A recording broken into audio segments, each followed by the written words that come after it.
الله أكبر. بسم الله الرحمن الرحيم.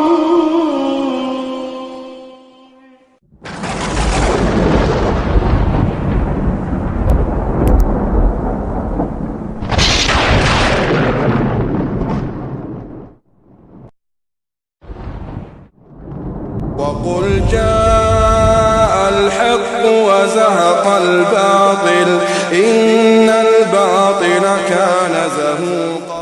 ருக்கு சேர்ந்தா ரக்காத்து கிடைக்குமா என்ற ஒரு கருத்து முரண்பாடு. இது கருத்து முரண்பாடு, ஒரு இஃப்திலாஃபான விஷயம். சில அறிஞர்கள் என்ன செய்கிறாங்க, ருக்குவில் சேர்ந்தா ரக்காத்து கிடைக்கும், அதுக்கு இன்னென்ன ஹதீஸ்கள் என்றாங்க. அல்லாஹு ஆலம். நாங்கள் யார் கூடாதுன்னு சொல்கிறாங்களோ, அப்படி கிடைக்காது என்று சொல்கிறாங்களோ அந்த கருத்தை என்ன செய்யணும், சரி காண்றோம். இவ்வளோதான். இது இவ்வளோதான் நீங்கள் இந்த சட்டத்தில் விளங்கிக்கணும். என்ன, நாம் அதை சரி காண்றோம். சரி, இந்த சரி காண்றதுல அவர் என்ன கேள்வி கேட்குறாரு அப்படின்னு சொன்னால், முதலாவது என்ன வாதம் வைக்கிறோம்னு சொன்னால், இதா மன் அதரக்க ருக்குவா ஃபக்கது அதரக்க ரக்கா, யாருக்கு ருக்கு கிடைக்குதோ அவருக்கு ரக்காத்து கிடைச்சிரும் என்று ஒரு ஹதீஸ் சொல்லப்படுகிறது. இப்படி ஒரு ஹதீஸ் இல்லை, இப்படி ஒரு ஹதீஸ் கிடையாது. இது சொல்கிறோம், ருக்கு கிடைச்சா ரக்காத்து கிடைச்சிரும்ன்றது ஹதீஸ் இல்லை. அவர் ஒரு எக்ஸ்ட்ரா ஒரு ஹதீஸ் வைக்கிறார். ஓகே, அந்த ஹதீஸ் இல்லை தான். அப்போ இந்த ஹதீஸுக்கு என்ன பதில் என்னென்னா, அபு பக்ரா என்ற ஒரு நபித்தோழர் என்ன செய்கிறாருன்னா, ருக்குவுக்கு முந்தைய என்ன செஞ்சிடறாரு, அது மக்கள் எல்லாம் ருக்குவில் இருக்கிறாங்க, அவர் ருக்குவில் சேர முன்னால் ருக்கு செஞ்சிடறாரு. செஞ்சு நடந்து வரார். நடந்து என்ன செய்யறாரு, அதாவது ருக்குலேயே சஃப்புல சேர்றாரு.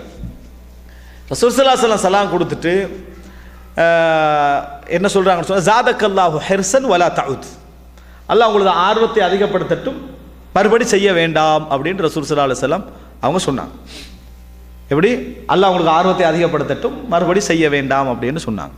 இப்போ இந்த ஹதீஸில் அவர் ரெண்டு வாதம் வைக்கிறாங்க. ஒன்று, அவர் சஃப்புக்கு முன்னுக்கால ஏன் ருக்கு செய்யணும், ரக்காத்து கிடைக்கணுமென்ற தான் ருக்கு செய்யணும் அப்படின்னு ஒரு வாதம் வைக்கிறாங்க.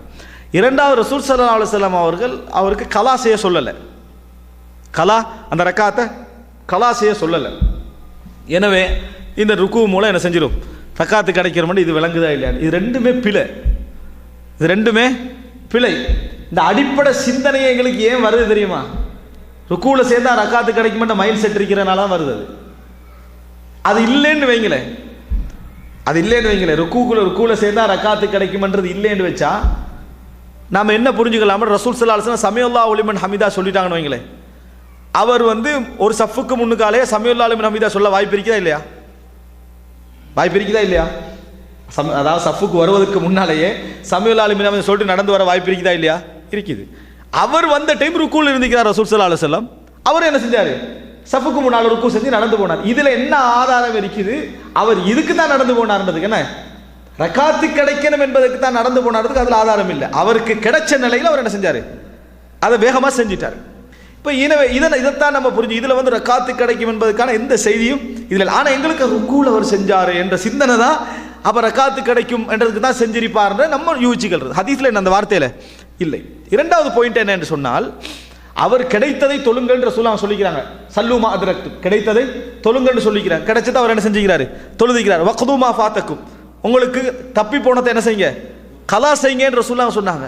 எனவே அந்த ஹதீஸ் இருக்கிற நேரத்தில் ரசூலுல்லாஹ் ஏன் கலா செய்ய சொல்லவில்லைன்னு கேட்க வேண்டிய அவசியம் இல்லை.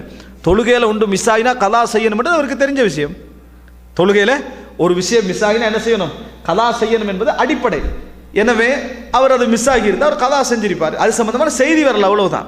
எனவே நாங்கள் ஒன்றை கற்பனை பண்ணிக்கண்டு இது ருக்குவுக்கா வேண்டித்தான் நடந்தது அப்படின்னு நினைக்கக்கூடிய எந்த ஆதாரமும் இல்லை. ரசூலுல்லாஹ் சொல்லி இருந்தால், ருக்கு இல்லாட்டி ருக்குவில் சேர்ந்தீங்கன்னா ரக்காத்து கிடைக்கும் என்று சொல்லி இருந்தால் அந்த சப்ஜெக்ட் என்ன செஞ்சிடும், முடிஞ்சிடும். இன்னொரு பகுதி புரிஞ்சுக்கலாம் என்ன சொன்னால், நம்ம எது இல்லாட்டி அது ரக்காத்து கிடைக்கும் என்று சொல்கிறோம் தெரியுமா? நம்ம போய் அல்லாஹு அக்பர் என்ற தக்பீரத்துல் இஹ்ராம் சொல்லி அதுக்கு பின்னால் சூரத்துல் ஃபாத்திஹா ஓதி நிற்கிற நிலை இருக்குதே, அது இல்லாட்டியும் ரக்காத்து கிடைக்கும் என்றோம். ஆனால் ருக்கு இல்லாட்டி ரக்காத்து கிடைக்காதுன்றோம், சுஜூத் இல்லாட்டி ரக்காத்து கிடைக்காதுன்றோம். ரெண்டு சுஜூது கடையில் இருக்கிறமே, அது இல்லாட்டி ரக்காத்து கிடைக்காதுன்றோம். ஆனால் நிலை இல்லாட்டி ரக்காத்து கிடைக்கும் என்றோம். அதுக்கு எவ்வளோ ஸ்ட்ராங்கான ஒரு ஆதாரம் தேவை. ஒரு சுஜூது மிஸ் ஆகினா அந்த ரக்காத்தை என்ன செய்கிறோம், மீட்டுறோம். ஒரு ருக்கு மிஸ் ஆகினா அந்த ரக்காத்தை என்ன செய்கிறோம், மீட்டுறோம். ரெண்டு சுஜூதில் ஒரு சுஜூது செஞ்சுக்கிறோம், ஆனால் அந்த ரக்காத்தை என்ன செய்வோம், மீட்டுவோம். ஆனால் நிலை இல்லாட்டி மீட்டாமல் இருக்கிறோம். அதுக்கு எவ்வளோ ஸ்ட்ராங்கான ஒரு ஆதாரம் தேவை? இந்த செய்தி போதுமா? எனவே அது பிழை. விளங்கிட்டா? ஒன்று. இரண்டாவது ஒரு அம்சம் என்னென்று சொன்னால், அதாவது அப்படின்னா எங்கிருந்து ஆரம்பிக்கிறேன்னு கேட்டீங்க. தொழுகையில் முக்கிய நிலை ருக்கு, ருக்குலிருந்து அத்திதாலுக்கு வாரது, சுஜூத், சுஜூத்திலிருந்து இருப்புக்கு வாரது, மறுபடி சுஜூத். இதான் ஒரு ரக்காத்தில் இருக்க வேண்டியது. அதெல்லாம் கிடச்சிட்டா உங்களுக்கு ரக்காத் என்ன செஞ்சிருது? கிடைச்சிருது. இமாம் நின்று கண்டிக்கிறாரு, நீங்கள் போறீங்க, அல்லாஹு அக்பர் இமாம் என்ன செய்கிறாரு? அதாவது சொன்ன பிறகு நீங்கள் இடையில ஒன்று சூரத்துல் ஃபாத்தியால போறீங்க, அல்லது கடைசி சூறால போறீங்க, அல்லது ருக்குக்கு போவதுக்கு முன்னால் போறீங்க. இமாம் நிற்கிற இடத்துல உங்களுக்கு நிற்றல் கிடைச்சிட்டு, கிடைச்சா என்ன நிலை? கிடைச்சிட்டா இல்லையா?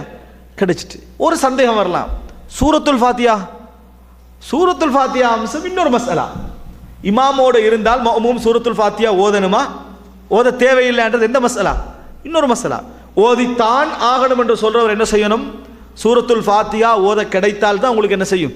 ரக்காத்து கிடைக்கும் என்று சொல்லணும். இமாமுக்கு பின்னாலே இருந்தால் ஓத தேவையில்லை என்று சொல்றவங்க கடைசி நேரத்தில் அவருக்கு கிடைச்சாலும் என்ன, தக்பீர் கட்டி கடைசி நிமிஷம் கிடைச்சாலும் அவருக்கு என்ன செய்யலாம்? போகலாம். இதுதான் சுருக்கமான அதுக்குரிய பதில். அதே நேரம் ஒவ்வொரு அறிஞர்கள்ட்டையும் ஒரு இஜ்திஹாத் இருக்குது, கருத்து முரண்பாடான ஒரு விஷயம்தான். இது எங்களோட நிலைப்பாடு பார்த்தால உள்ள அந்த ஹதீஸ் இல்லை என்பதும், இந்த ஹதீஸில் ஆதாரம் இல்லை என்பதும், நிலை என்பது மிக முக்கியமானது என்கின்றதை வச்சு தான் நம்ம அந்த ரக்காத்தை என்ன செய்வதில்லை, அதாவது நம்ம ரக்காத்தாக கணக்கெடுப்பது இல்லை. மேலும் மக்களை நன்மையின் பக்கம் அழைப்பவர்களாகவும், நல்லதை கொண்டு மக்களை ஏவுபவர்களாகவும், தீயதிலிருந்து மக்களை விலக்குபவர்களாகவும் உங்களிலிருந்து ஒரு கூட்டத்தார் இருக்கட்டும். இன்னும் அவர்களே வெற்றி பெற்றோர் ஆவர்.